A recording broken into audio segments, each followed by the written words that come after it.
بسم الله الرحمن الرحيم.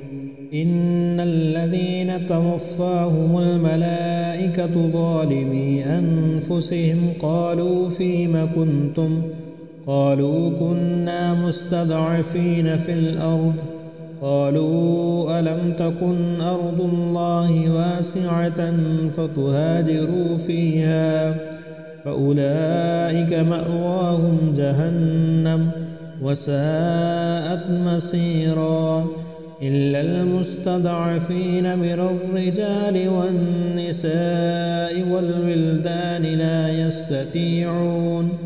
لا يستطيعون حيلة ولا يهتدون سبيلا فأولئك عسى الله أن يعفو عنهم وكان الله عفوا غفورا.